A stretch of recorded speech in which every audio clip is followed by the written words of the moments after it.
Looks pretty good. How's it coming? Outstanding, my good man. Cheers. Ladies and gentlemen, I'm Barbeque Joe. Welcome to the Barbeque Joe Show. Today I have the distinct pleasure of introducing my very good friend, Tristan Rogers, and unless you live on another planet, he's the guy that used to play Detective Robert Scorpio from famed General Hospital. Thank you, mate. Cheers. So this must be a nice break for you. Oh, yeah. I mean, you know, even back when I was doing the show, saving the world once a week, not too much time for a barbie. I know what you feel like. What do you got there? I got me a nice red. Yeah? Yeah. Where'd you get this, mate? I pulled it off the counter. Oh, that's Stolen in furniture. a wine cellar. Yeah, Great. That's furniture polish, mate. It's my own mixture. Brought it over for Cindy.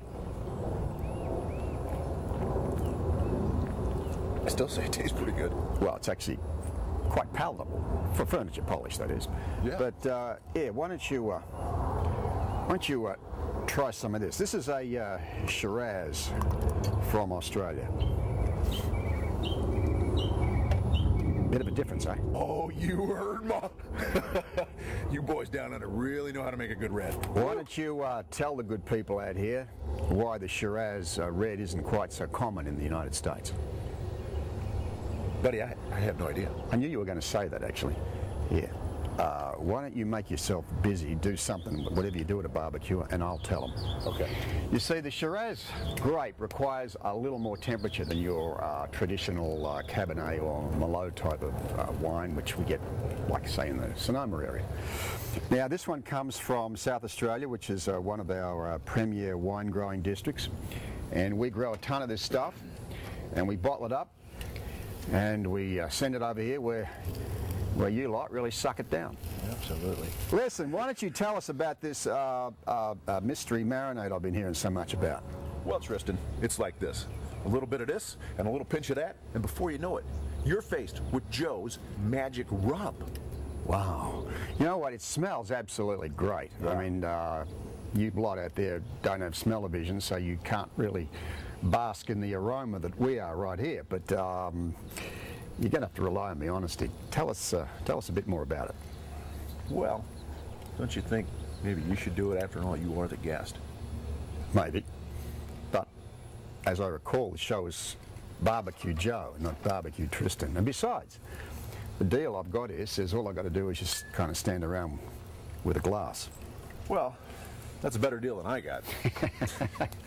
Well, as I recall, you made more sense at the meeting than I did. Why don't you tell us what's going on here? All right. Well, if you insist. I will. I do. Tri-tip. Lean, versatile, tasty. Can I cut in just for a second? This is my favorite cut. Well, it is a good one, and it's one of my favorites too. So the steaks have been in a dry marinade now for about 15 hours. This makes for a great marinade, but you don't want to bathe in it. Hey, that reminds me, mate. Cindy was mixing this stuff up in the tub. What's all that about?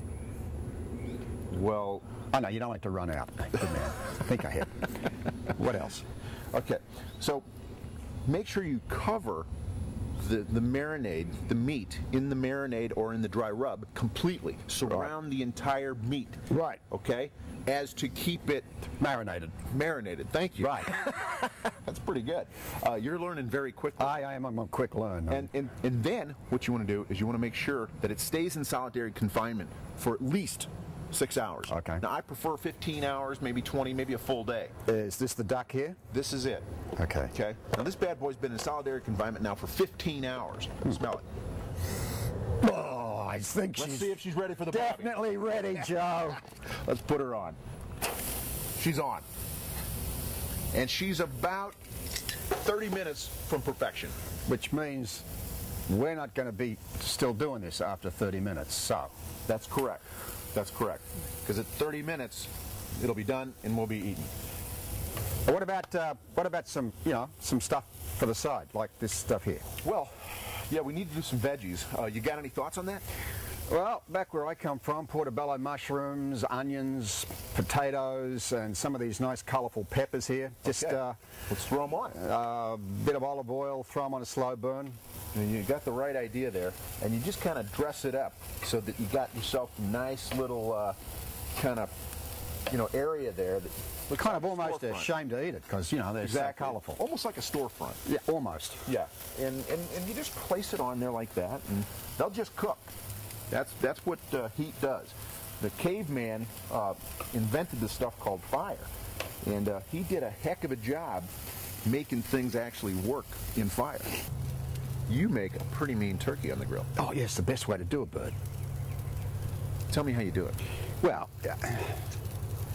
if we had one, I could show you, but we don't. We don't have one. No. So I'll talk about it. Just talk about You know what a Weber looks like, right? So you take the top off it, but rather than getting a bag of charcoal and just chucking it in the bottom like you would traditionally do, you got to spread the charcoal around the outsides of the barbecue. That's why, otherwise you're going to burn the bum off the bird. What's the bum? Well, most people sit on theirs, but you know. I get it. Okay, you get it. It's a visual. Okay. So you've got to get it positioned underneath the barbecue just right so it's not touching. So it's kind of, well, size is pretty important. Tell me why size is so important. Forget I said that. Right. Well, we're looking at probably, you know, a bird of no more than about 12 pound, and you put that on the barbie so as the top fits down all the way over it. Otherwise, you know, well, it kind of looks like a egg cup on Pam Anderson's chest. I like that visual. Yeah, well, hey, it's good, but it doesn't help the bird at all because the heat's got to circulate. Otherwise, it won't cook right. So tell me why your way is so good. Well, it's a bit quicker, but boy, it is so tender. Why don't we do one, eh? Let's do one. Let's cook one. Well, if we're still around in a few episodes, then we will. Okay, guys, lock off the cameras, grab a plate and a glass, and let's chow down. Well, everybody, thank you for joining me today here on the Barbeque Joe Show. That's our episode for this week. Join me next week when we're at Wayne Newton's house. They call it Shenandoah. It's his estate out there in Las Vegas.